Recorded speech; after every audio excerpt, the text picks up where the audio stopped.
Well, hey, what's up? Welcome back. This is Freed's first time. My name is Freed, and I make review videos for the average whiskey drinker. Because that's what I am, and that's who I care about. 10 points to you if you can figure out what movie I stole that from. And if you stick around to the end, I will be giving this whiskey a music pairing, because that's what we do here. And I'm sitting, at the time of this video, I'm sitting at 299 subs. So I'm wondering, what do I have to do to get that one more? Or maybe 10 more? I'll do it. Is it the swearing? Do I swear too much? I can stop. I can totally stop swearing. If you're gonna be a little bitch about it. But all joking aside, if you do like what you see, please consider subscribing. If not, give me a thumbs up.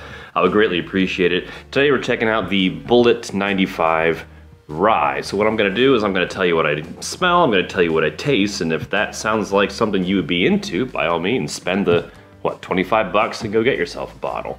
Now there's a decent probability that you lost your bourbon and or rye virginity to Bulleit. I think I did, actually, when it comes to the rye. This is an MGP source product, and it's using its 95.5 mash bill, which is just 95% rye, 5% malted barley. If I haven't mentioned it yet, it's 45% ABV, and it's running for like, even here in China, I can get it for about $24, $25, which is a great deal for what you're getting, I think. So let's just get to the notes, shall we? Pa-chunk. I'm fighting hard not to use the word mouthfeel because I watched the movie The Menu the other day, which is a great flick. I recommend it. And they are making fun of dude for using mouthfeel. So now I'm all self-conscious about it. So I'll see if I can think of some sort of synonym for it. On the whiff. Oak immediately. Nutmeg. Dill, which I get dill in all ryes or high rye bourbons. It's a note that just always finds its way through.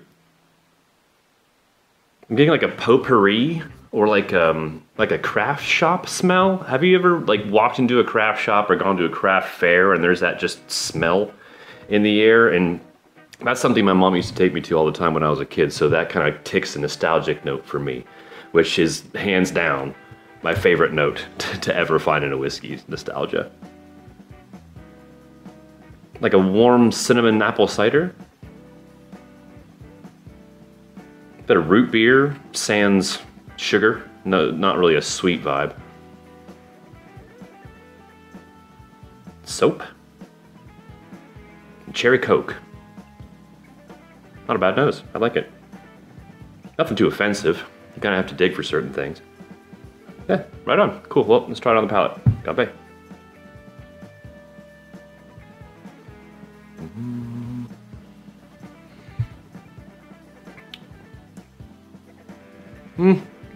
It's a little thinner than I'd hoped it would be. I'm not saying it. I'm not saying it. It's a hair on the soft side. It's got that rye spice mixing with the oak spice, which is nice. They kind of hang out well together. They're kind of 50-50, which is great. It's a bit peppery. The dill carries over, but it's kind of like a fresh dill as opposed to a pickled dill or a cooked dill. It's just like you just took a handful of that fresh greenery and took a bite out of it.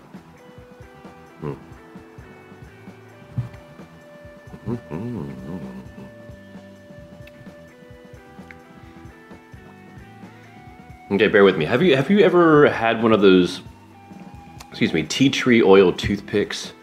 I used to chew on those all the time, especially when I was quitting smoking, and it's like you're chewing on a tea tree oil toothpick.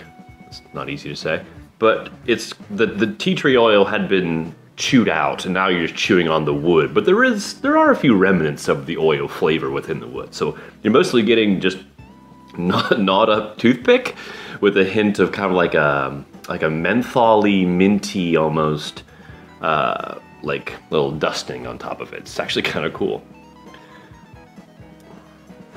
The finish is where I would kind of say it's his biggest fault. It's a bit too short. It's just oaky, slightly sweet.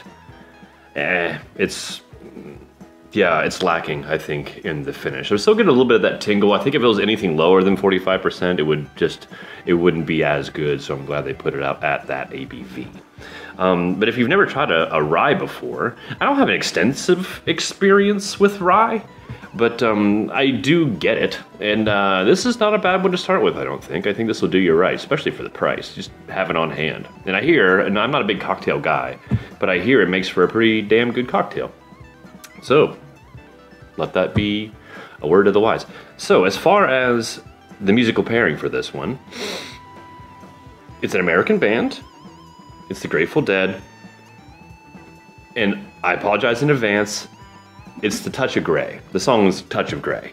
And a lot of people kind of frown upon 80s Dead. And I get it. I mean, I don't like a lot of their 80s stuff, but this song, it does have that nostalgia note for me, because I remember 1987. I remember watching that music video when I was a kid and just loving the song, loving the video, and didn't realize that I would, as an adult, grow to really love that band too. And now I'm about to probably strike a nerve for other Dead fans that I kind of like the studio version better. They are a notorious live band, and their studio stuff it's good, but it's not their bread and butter. Their live shit's their bread and butter. But honestly, dude, I like the live version of Touch of Grey better. It's that bass line, dude.